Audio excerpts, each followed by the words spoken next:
So a few of you have been asking about GA4 analytics, so this video is a quick, simple explainer video about GA4, how it's going to affect small business owners and what you need to do to migrate across from Universal Analytics, which will end this month in June.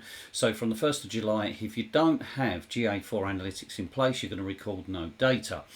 So let me just share my screen and I'm going to talk you through this fairly quickly, show you how simple and easy this is, because Google's going to assist you a lot of the way, but I want to just point out some areas that you must be aware of to make sure that you get it right, it starts working for you, you don't lose any of that data and you've migrated.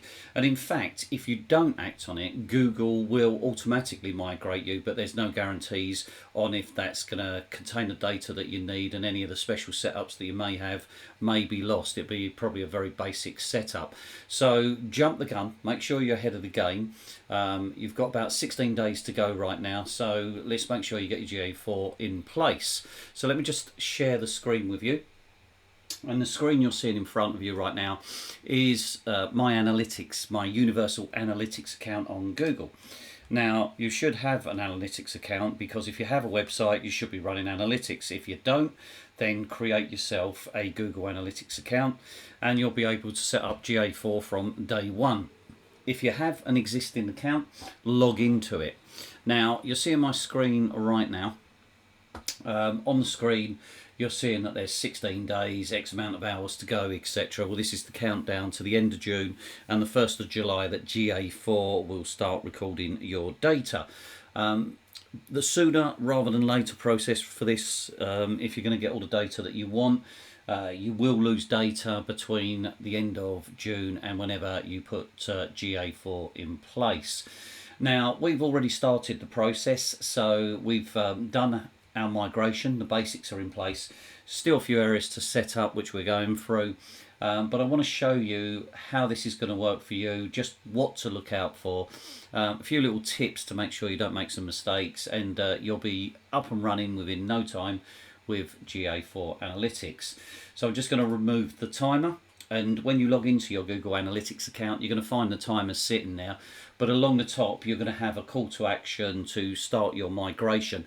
Just click on that button, trust Google, and go through the process that Google's going to take you through.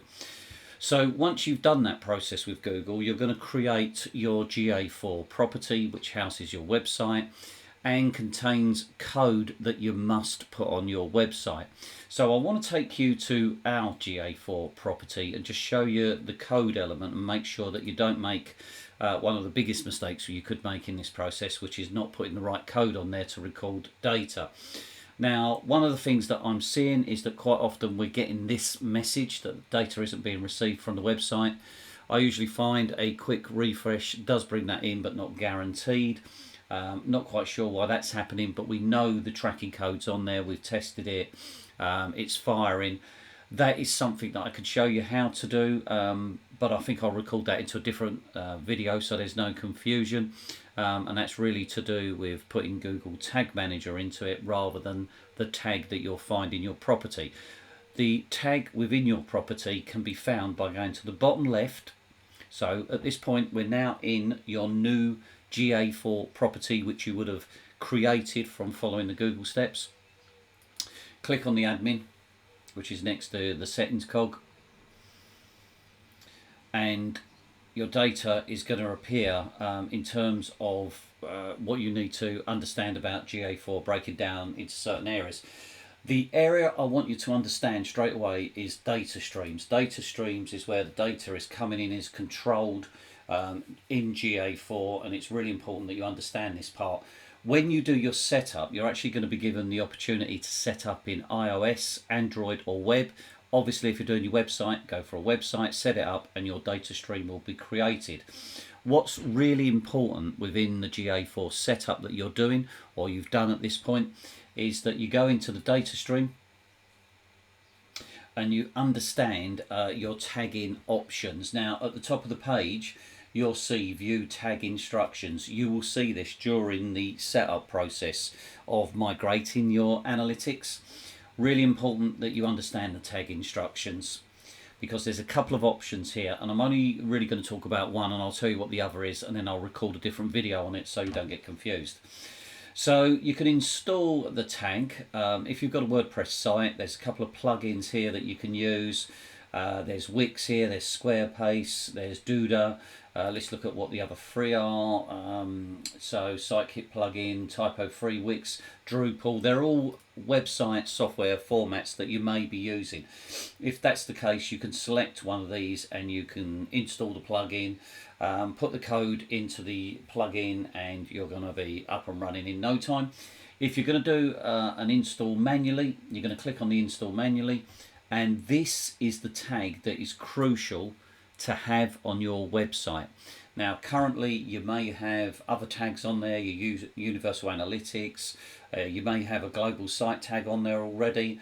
Strip those out and replace with this one tag if this is the tag that you're going to use. Now you can use Google Tag Manager. I'll record a separate video. The process of Google Tag Manager is not complicated. It creates another tag that you put into the website. It's my preferred way of working because it enables me to put one piece of coding in there and then create a lot of other streams and layers of data and information that I want to pull through a website via Google Tag Manager. But I'll do a separate video, and I'm going to add that into the areas where you see this video so you understand it. So all you need to do is copy that code, send it to your developer, or if you have a content management system that enables you to put that code in, do that yourself. But you must have that tag on your site to get your GA4 information, data, etc. Otherwise, you're not going to have that connection and it's not going to be running. Now, one of the ways to understand the tags that are on your website, and I'm just opening up the Sales Remedy website, is by putting a little app that you can get from Google. So this is available in Google Chrome. This is the Google Tag Assistant. And what it enables me to do is any website that I visit, I can actually see the tags that are on there. So at the moment, I can see we've got a global site tag on there, a remarketing tag to do with ads, the original Universal Analytics, and the Google Tag Manager. We'll be doing some tag cleanup to ensure that there is no sort of confusion between the tags and we haven't got too much coding within the website. We'll be doing that shortly. So I know the tags are there, I know they're firing, because if I do a test through Google Tag Manager, I can actually see through the preview console. And as I say, this is something that you may or may not be aware of, Google Tag Manager. You can create a Google Tag Manager account. I will record a separate video for you to understand what Google Tag Manager is about, what it means to you, how it works. But at this point, all I want to show you is within the preview section of Google Tag Manager, I can put my website details in. So they're already in there from checks that we've been doing. This will now bring up the Tag Assistant, which is just loading in. And I'm going to go into the Tag Assistant and ensure that all my tags are working and firing. So if I go into the Connected Assistant, press continue, I can see here the tags that are fired are the Google Analytics page view. Well, that's the current analytics, that will disappear, but it's firing. Conversion link tag, that is part of the setup of Google Tag Manager. Don't worry about that at the moment, that's another conversation. This is a remarketing tag that's in there, but the big one that's really important is the GA4 configuration all page views. So this means the coding, the tag for GA4 is on all pages and is configured with Google Tag Manager, and it's fired. All these tags are tags that fired, so they're all working.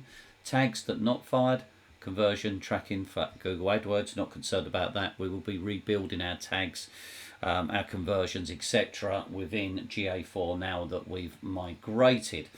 So there's a very quick overview for you to help you understand how simple the process is. This process isn't complicated of GA4. Just log into your Google Analytics account, follow the steps that Google put in front of you to create your GA4 property. Once you've got that GA4 property, go to the bottom left, to the admin area, go to the data stream. The data stream just above it will show you Google tag instructions. Click on the instructions and decide how you're going to tag your website. Now, if you've got any questions on this particular process, then put them into the comments where you're seeing this.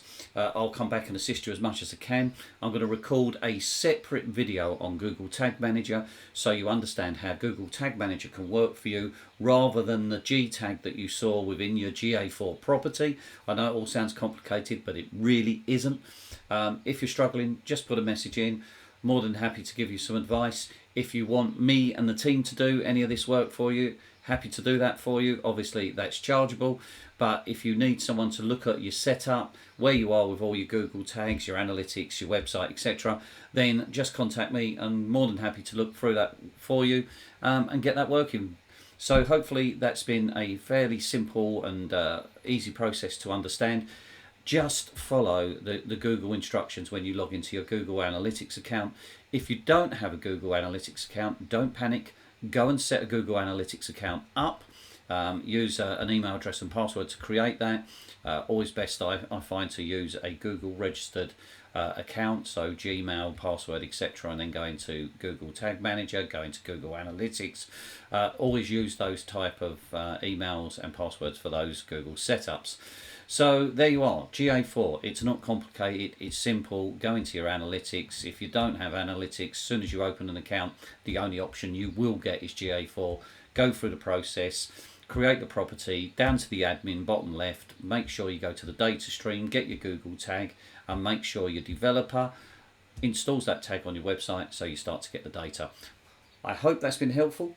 I've made it simple. It really is simple. Any questions, let me know.